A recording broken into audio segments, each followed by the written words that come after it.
Gifting isn't a silver bullet. Even if you think it is, it's not. I think we've seen more times than not people just like, I'm going to load up a list and just blast them all with some gifts. And then I'm just going to get a million meetings. And it's like, no, you got to be more thoughtful before and after. I'm Jonathan Gandalf, and welcome to the Content Cocktail Hour, powered by The Juice.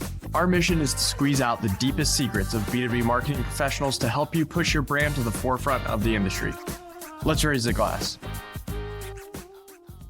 Welcome back to the Content Cocktail Hour, powered by The Juice. My name is Jonathan Gandalf, founder and CEO of The Juice. I'm excited to be joined by another founder and CEO, Kris Rudeegraap of Sendoso, here today. Kris, thank you so much for joining us. I'm excited to dig into that founder, CEO kind of journey that you've been on, and also how Sendoso is helping marketers. So thanks so much for joining us today. Yeah, thanks for having me on, Jonathan. This should be fun. Absolutely. Well, before I start rambling into questions or curiosities, why don't you just tell us a little bit about your own background and what you're up to at Sendoso? So I started Sendoso about 8 years ago. Prior to that, I spent about a decade in software sales in San Francisco. So I really saw firsthand the evolution of sales, and more specifically, what I would call is like the evolution of outbounding, which was close to my heart. I was a full cycle AE for most of my years. And so I was outbounding to generate pipeline and book my own meetings. Albeit for part of that, I did have SDR help, but I think as a good AE, you're always prospecting. And it kind of came to me based out of like a problem that I was facing, the idea for Sendoso, which is a corporate gifting and direct mail platform that helps other marketing and sales teams, book more meetings, help with pipeline via sending out gifts and direct mail. And so when I was back as an individual contributor in sales, I would always write handwritten notes after a call, or I'd try to book a meeting and I'd go research them on social media and see what they like and send them over some kind of nice little gesture, or hear a dog bark on a sales call and send over a dog toy after. And it worked so well. It was just a nightmare operationally to pack boxes and go to the post office. And so I dreamed of a better solution, and here we are today. And, we've had almost 300 million spent on our platform, millions and millions of gifts sent out, over $1 billion in pipeline, help generate and influence our platform. And we're just getting started. That's awesome. I love that attention to detail and that pain point leading to a business. I think it's advice I've shared with other founder and CEOs. You really have to love the pain point that you're solving. I think myself, I can tell you a bit vulnerable here. Like sometimes I think in our seat, it's very easy to fall in love with the challenge of building a business. And you forget that you still really need to love that challenge, that pain point that you're solving on behalf of your customer. It's a fine balance sometimes, one that I've wrestled with previously, and I'm sure will continue to also. I agree. I mean, especially since it's, like a marathon, it's a decade or so long journey, if not longer for some entrepreneurs.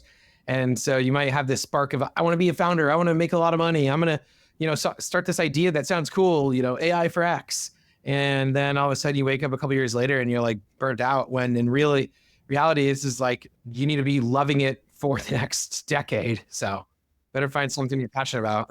Yeah, I'm excited to dig into that, but this is the Content Cocktail Hour, Kris. So we always like asking our guests, what are you enjoying drinking nowadays? So I love tequila, big fan of tequila. I was a huge fanboy of Casamigos forever, but probably like 6 months ago, I got turned on to the Ocho tequila, and I love Ocho tequila now. So that's my new jam. Love it. I believe I shared a few tequila seltzers maybe on the golf course at Six Princes event last year. Fun little behind the scenes here. I almost watched Kris have a hole-in-one, which would have been incredible and made me insanely jealous at the same time. So it's kind of the best of both worlds to see. That was fun. That was about a year ago, I think. Yeah, literally inches from the hole. It was crazy. Yeah.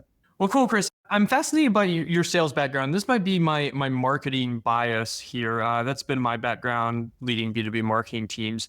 I would consider, and tell me if I'm wrong here, Sendoso, the buyer most often is a marketer. And I feel like stereotypically, or I'm going to stereotype here, sales and marketing, there's the great divide, right? Like they don't always get along. I think in rare instances when they do really collaborate and are coordinated, that's when the magic happens. But what's it like having that sales background and now leading a marketing business? Is that a helpful perspective now as you're selling to marketers? Well, in fact, when we first started the company, I thought we were selling to sales. So for the first many months, we were pounding on doors of CROs and VPs of sales and sales development leaders. And it was quite obvious that they would say, maybe check with marketing. And then once we went direct to marketing, it was like cha-ching, cash register. We got meetings and booked tons of deals. So that was a bit learning for me. The nice thing that we have is that it's a product that marketing can use by themselves and run their own demand gen programs or field events or other reasons why they want to send stuff out to prospects or even customers. But they can also then double dip and enable the SDR team or the AE team to also use it. But they can set brand guidelines. They can use marketing budget to get credit for sales, activities, which marketing loves to do.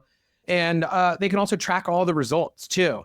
And so while marketing is wondering where else they should double down and put their next year's budget planning, they can see the results of what sales is doing to close deals. And I think in today's world, we're seeing more and more marketers not just stop at the MQL, but also try to drive meaningful pipeline, improve win rates, improve time to close deals. And so this is another tool that they can look at and say, hey, yeah, actually, I can use this to influence more than just top of funnel. Do you see any trends in those marketing teams that work really well with their sales team? Like, what's the commonality that causes that, maybe sometimes that friction filled relationship to really collaboration? Some of it I think is the KPIs, North Star metrics, or the what marketing is gold on, whether for their own variable comp or just for the business. And I think when it's more closely tied to closed won revenue or even secondary metrics around, hey, it's the executive teams, one of the OKRs to get win rates up to, 30%. And so based on that, it makes everyone want to care more. So I think, how you incentivize or how do you set up variables can greatly improve alignment. And then I think there's just, certain tools like ours that have some crossover and overlap that make it nice as well. There's a few of these like CROs that own marketing or chief market officers. So there's a bit of overlap there, but that's way less frequent. I'm also seeing, SDRs live under marketing, which drives some more collaboration versus SDRs living under sales. So a handful of different variables. Yeah, the company I was at prior to starting the Juice, SDR team sat under the marketing team I was leading. And it was a really great forcing function. I had a great relationship with sales leader, probably the best marketing sales relationship I've ever been a part of at a business. And I don't think it would have mattered where the SDR sat, but it was a great forcing function for that collaboration on campaigns. We did a lot of direct mail. We were Sendoso buyers actually. And yeah, it was just a great forcing function. I think you're right on the metrics and the incentivization. We had a scorecard that we shared, and at the end of the week, I had to sit down with sales leader and combine data to get it to the executive team that we were reporting to. And it was just, I think building as much of that in is really valuable in those relationships. All right, so gifting, I think your timeline of it kind of becoming popular or trendy, maybe not the right word, but becoming more popular happens. And then the pandemic happens. And now all of a sudden we're having to figure out where are we sending things, when, how, what can we legally send to different places. I'm curious now that kind of the dust has settled on that. Has that made gifting more creative, more challenging, more beneficial? What's happened since the pandemic in the gifting world? I'll give you the quick playbook of what once the pandemic hit, we were scrambled.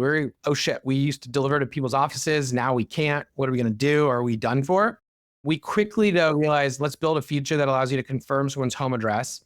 And then we quickly realized there was a lot of other dollars and other channels that were not being spent anymore, like field events, reallocate that budget. Even, a handful of other kind of TNA expenses. There was no travel. There's all these other areas where they're like, we got to put this budget to use. And so we actually saw a huge spike in people saying, hey, this is the way that we can build more rapport, another channel we can use. And so that really worked. Albeit there was still some naysayers that were like, I don't know how to get the address, so I can't do it. And kind of maybe either didn't pay attention to our messaging around our address confirmation features, or maybe we were just aloof to it, or just didn't know. And so I think that's one change today we're even seeing, where there's marketers that are out there saying, gifting worked for me, 5 years ago, haven't tried it since because I don't have addresses anymore. And so I think that's more of a misconception now. And there's ways that either A, we can ask for the address, or B, we're actually using some really interesting data sets that we'll be rolling out a smart delivery feature so that we can actually augment and send the person's home or their office without even having to ask, and making it more of a surprise and delight channel like it was. So I think that's one thing that's changed. The other thing is I think people are more remote than ever. And if everyone was in San Francisco, New York, it'd be so much easier to do donut drops at offices or dinners and happy hours or even conferences, and less people are showing up for some of those. So again, you got to figure out how do you engage with those remote buyers that have moved away from their regional locations. And I think we've seen a spike from there. But then on the contrary, we have a really interesting event feature where you can send swag or QR codes to conferences, or we can even send booths or pop-up signs, et cetera. And so a ton of field marketers love that because previously maybe they would ship it to their office and store it there, ship it back to the next event, back and forth. Now without an office, they don't want to store it in their garage. Yeah. And so they're like, all right, we need a solution for shipping things to booths and to conferences. And so we come in and play a big role there too. It's very clear you've kept that ethos of running to pain points because I've experienced a few of those. It's a good point. We're always talking to customers. I speak to hundreds and hundreds of customers a year. And I'm always, maybe from my sales background, doing discovery on what's working, what's not working, what can we do better, what else are we not doing, and kind of looking out for the future. All right, you don't get to just say you speak to hundreds and hundreds of customers without me asking about it. Is that something you have to go out of your way to do, or just kind of naturally happens? No, probably about half of those are natural. Probably a quarter of those maybe are escalations or things that I come in and jump into. And then, but half of them are like what I call like my CEO or my exec roadshow, where I purposefully set up some time throughout the year, have like a preset amount of people I'm trying to meet with, a slide deck running through product updates, future roadmap, some of our goals, some of our vision, and just get to know our customers better. But I purposely leave probably 5-ish minutes just with the slide that says what's on your mind and just let our customers talk. Yeah, very intentional. I love that. Love that effort. So you mentioned Sendoso is maybe kind of born out of this evolution of outbound that you were seeing in your role a while ago. And now I don't know if it's just LinkedIn buzz, LinkedIn chatter, but it feels like, you see the headlines, outbound is dead, the rise of AI SDR. Some people hate it. Some people love it. We're kind of seeing this, I would say more volatility in the outbound space than we've seen in a while. What's your reaction to where gifting continues to fit or evolves as part of that process?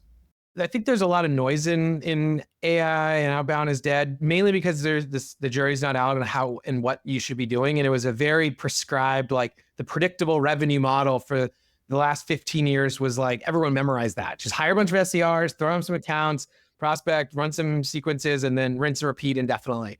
And so I think now that model is turned upside down, everyone's scrambling and there's a lot of, maybe trolling, getting clickbaits out there. But for us, I think in what I'm seeing is one, AI is a good augmentation. There's a lot of manual tasks, a lot of manual effort that AI can do better.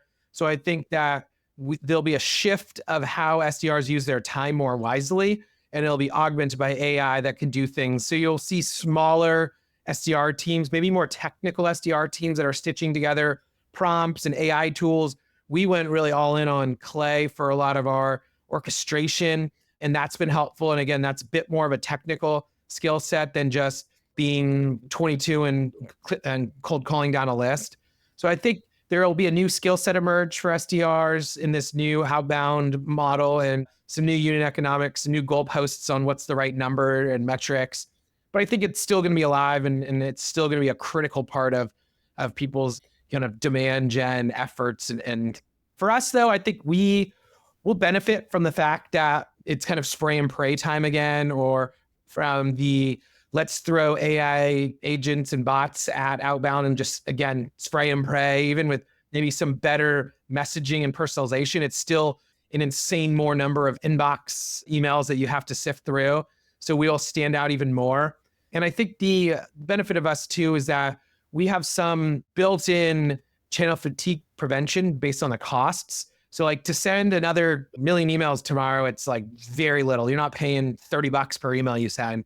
But if you want to send a nice bottle of Ocho tequila to a CEO that was on a podcast that you want to book a meeting with, that's going to take a little bit of money, which means it's going to be a little bit more thoughtful and a little bit more restrictive on how many people you're going to do that to. And so that preserves our channel.